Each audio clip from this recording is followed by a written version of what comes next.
The mall was bustling with the usual. Saturday afternoon. Crowd. Families with strollers. Teenagers clustered around the food court. Elderly couples walking slowly hand in hand. Richard Morrison navigated through it all with the practiced ease of someone, accustomed to moving through crowded spaces. At 56, he cut an impressive figure in his tailored navy blue suit. His dark hair touched with gray at the temples, his posture straight and confident. He'd come to meet his attorney at the office building connected to the shopping center, a quick Saturday meeting about a pending acquisition.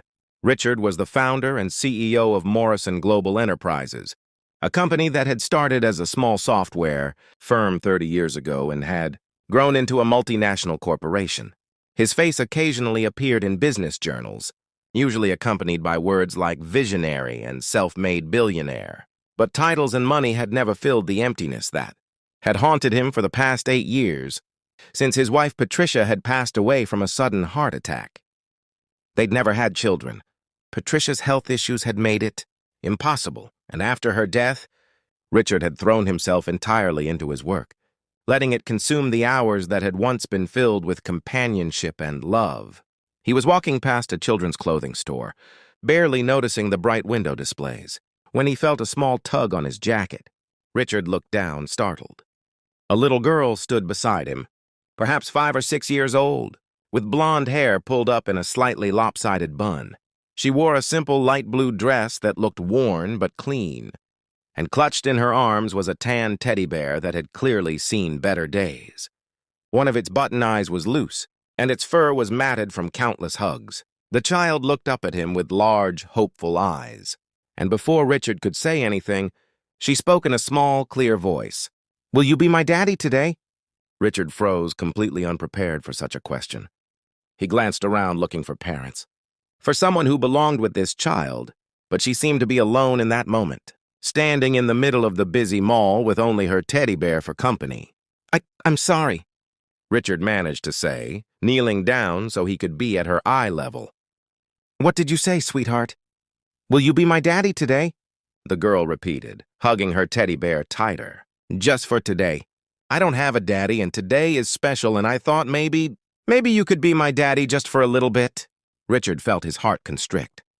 There was something in the child's voice, not quite sadness, but a wistful hopefulness that was somehow even more heartbreaking.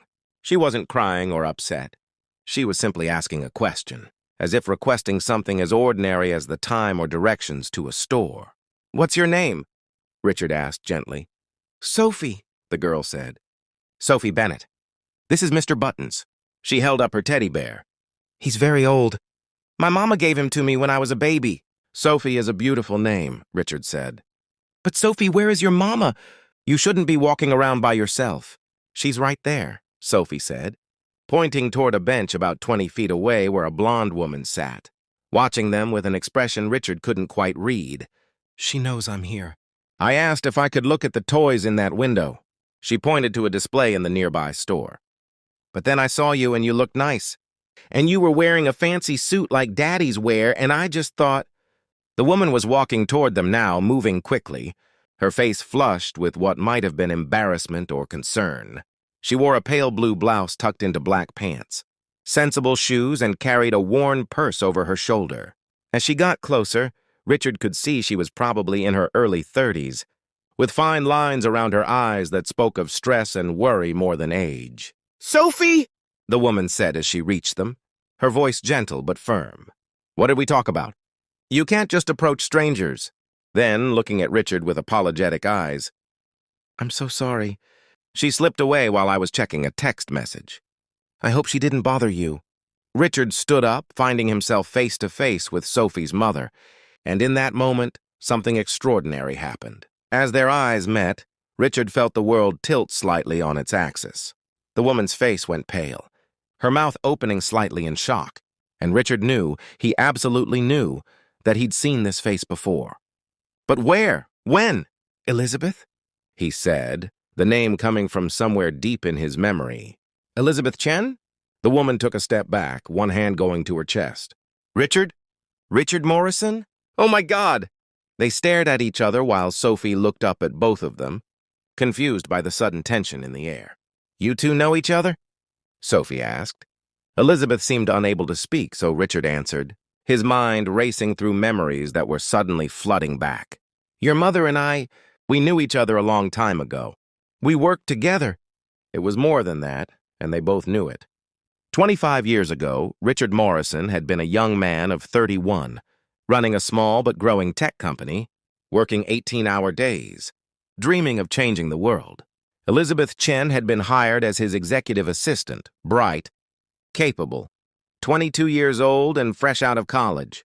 They'd worked closely together for nearly a year, and somewhere along the way, working late nights and sharing takeout dinners at the office, something had developed between them.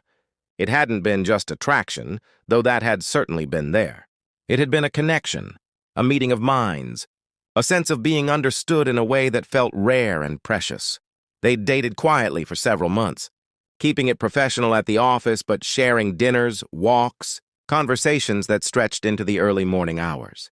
Richard had been falling in love with her, had been planning to tell her, to make it official, to build something real.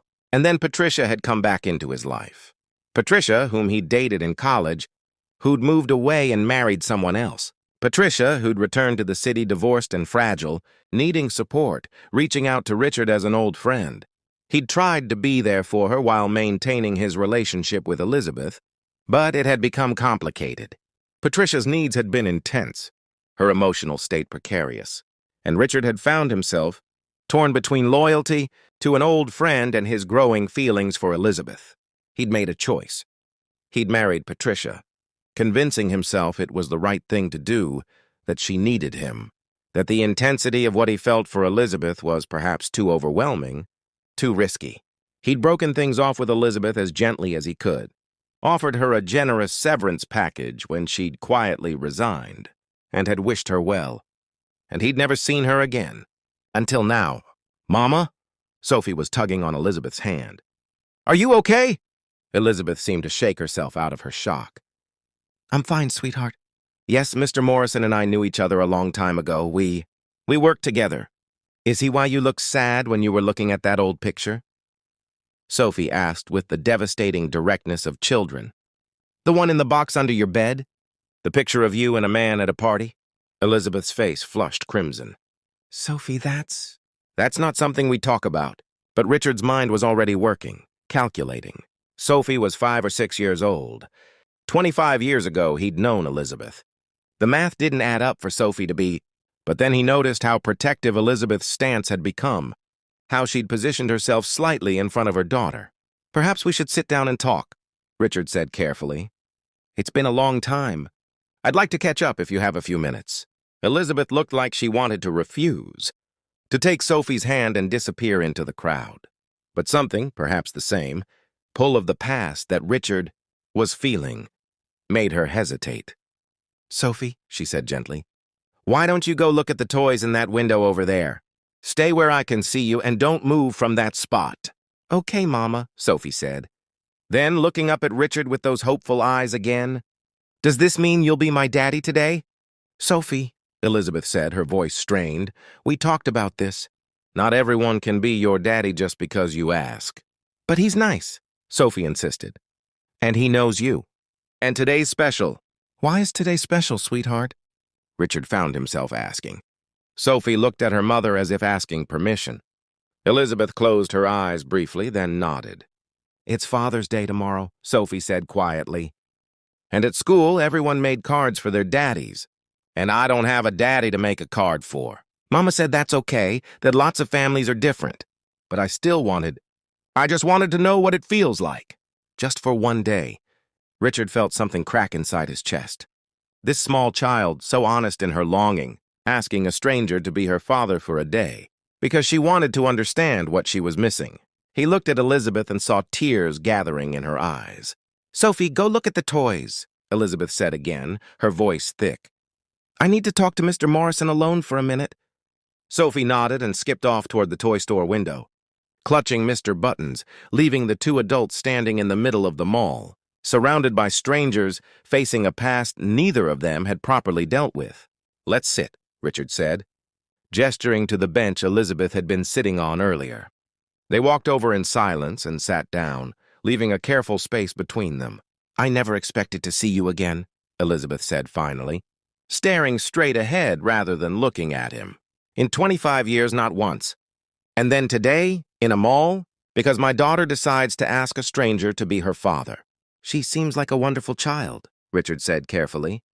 "You've done a beautiful job raising her." "I've done it alone," Elizabeth said, and there was no accusation in her voice, just a statement of fact. "Her father left when I was pregnant. He wanted me to—" "He didn't want the baby. We'd been dating for about a year, and when I got pregnant, he made it very clear that fatherhood wasn't in his plans. He offered to pay for an abortion and then disappeared when I said no." "I'm sorry," Richard said, and he meant it. "That must have been incredibly difficult." "It was," Elizabeth admitted. "But Sophie is the best thing that ever happened to me. She's smart, kind, creative. She asks impossible questions and sees the world with such wonder. I wouldn't trade her for anything." They sat in silence for a moment, watching Sophie press her hands against the toy store window, pointing out something to Mr. Buttons. "You married Patricia," Elizabeth said finally. "It wasn't a question." "I did," Richard confirmed. "She died 8 years ago. Heart attack. It was sudden." "I'm sorry," Elizabeth said, and she sounded sincere. "I remember her a little from when she used to call the office. She seemed fragile." "She was," Richard said. "She needed someone steady, someone reliable. I thought I could be that for her. And I was, I suppose. We had a good marriage in many ways, but we never had children. She couldn't medically. And after she passed, I threw myself into work. Morrison Global Enterprises. That's what the company became. We went international, expanded into dozens of markets. It's been very successful." "I know," Elizabeth said. "I've seen your name in business journals." "On buildings downtown." "You did it, Richard. You became everything you said you would become." There was something in her voice, not quite bitterness, not quite regret. Something more complex. "And you?" Richard asked. "What have you been doing all these years?" Elizabeth laughed, but it wasn't a happy sound. "Nothing as impressive as building a business empire. I work as an office manager for a small accounting firm. It pays the bills mostly. Sophie and I have a small apartment across town. We get by. She's in kindergarten, does well in school. We're careful with money, but we're okay. We have what we need." The phrase, "what we need," hung in the air between them. And Richard heard everything she wasn't saying, not what they wanted, not abundance, just the basics. He thought of his empty mansion, his multiple cars, his investment portfolios that grew whether he paid attention to them or not. The disparity was staggering. "Why did she ask me that?" Richard said quietly. "Why did Sophie ask if I'd be her daddy today?" Elizabeth was quiet for a long moment. "Because she's been thinking about fathers lately. It started a few months ago when they did a family tree project at school. All the other kids had 2 parents to talk about, even if their parents were divorced. Sophie only had me. She asked why she didn't have a daddy, and I told her the truth, as much of it as a 5-year-old can understand. That her father had made a choice not to be part of our lives, and that was his decision. But it didn't mean anything about her worth or her value. That was the right thing to tell her," Richard said. "Maybe," Elizabeth said. "But it doesn't stop her from wondering, from wishing.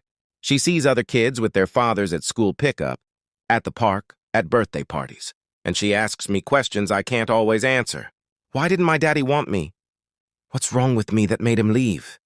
And I tell her nothing is wrong with her, that his choice was about him, not about her. But I don't know if she really believes it." "That's heartbreaking," Richard said honestly. "It is," Elizabeth agreed. "So when Father's Day started approaching, and kids at school were making cards and talking about what they were going to do with their dads, Sophie started asking if maybe, just maybe, she could have a daddy too. Not forever, she said. She knows her actual father isn't coming back, but just for a day, just to know what it feels like. To have someone call her sweetheart and hold her hand and be proud of her." Richard looked over at Sophie, who was now arranging Mr. Buttons in different poses, making up some elaborate story. "So she saw me in a suit and decided I looked like someone's father." "Something like that," Elizabeth said. "I've been trying to explain that it doesn't work that way. That you can't just ask random people to be your parent. But she's 5. She still thinks the world might work on wishes and hoping." "I wish it did," Richard said quietly. They sat in silence again, and Richard found himself struggling with an overwhelming surge of emotions. Regret for the choice he'd made 25 years ago. Grief for the life he might have had if he'd chosen differently. Curiosity about this woman sitting beside him, who'd vanished from his life and built a whole existence he knew nothing about. And something else, something tender and protective, toward the small girl who'd asked him the most heartbreaking question he'd ever heard. "Elizabeth," he said carefully, "I know this is sudden. I know we haven't seen each other in decades, and we're practically strangers now, but what if I did?" "Did what?" Elizabeth asked, finally turning to look at him. "What if I was Sophie's daddy for the day? Just for tomorrow, for Father's Day. I could take you both out, somewhere fun, somewhere she'd enjoy. The zoo, maybe, or that children's museum downtown. We could get lunch, spend the afternoon together, give her that experience she's looking for." Elizabeth stared at him as if he'd suggested something completely absurd. "Richard, you can't be serious." "Why not?" Richard asked. "I don't have plans tomorrow. I was going to spend it alone in my house, maybe catch up on some reading, review some contracts, but instead, I could spend it with a delightful little girl who asked me very politely to be her father for a day. What's wrong with that?" "Everything," Elizabeth said, but her voice lacked conviction. "You're a stranger to her. You're Richard Morrison, CEO, Billionaire. You can't just play pretend family with random people you meet in a mall." "You're not random people," Richard said. "You're someone I cared about very much once upon a time. Someone I let down. And Sophie is an innocent child who deserves to have one day where she feels special, where she knows what it's like to have a father figure paying attention to her." "Is that really so impossible?" Elizabeth's eyes filled with tears. "Richard, you don't understand. If you do this, if you give her this day, and then you disappear again, it will break her heart. She'll have had exactly what she was longing for, and then it will be taken away. How is that kind?" "Who says I'll disappear?" Richard asked, surprising himself with the question. "What else would you do?" Elizabeth asked. "Become a regular presence in her life? Be her father figure permanently? That's not realistic. You have a company to run, a life to live. We're not part of that life." "Maybe you could be," Richard said quietly. The words hung between them, heavy with implication. Elizabeth shook her head. "That's not fair," she said. "You can't just waltz back into my life after 25 years and offer, what, friendship? Charity? Some kind of second chance at something that ended a long time ago?" "Maybe I can," Richard said. "Maybe that's exactly what I'm doing. Elizabeth, I made a choice 25 years ago. I chose duty over desire, obligation over love.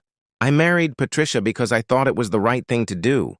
And maybe it was. She needed someone, and I was there for her.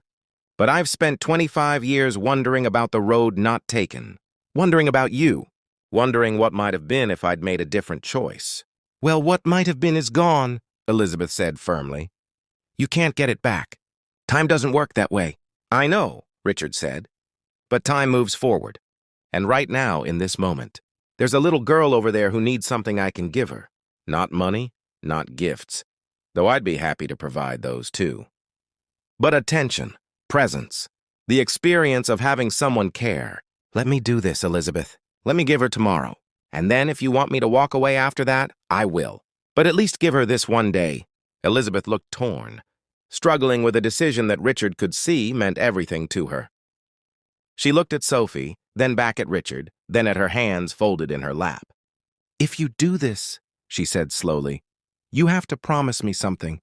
You have to promise that you'll be kind, that you'll be patient, that you won't make her feel like a charity case or an obligation, that you'll treat her like she matters."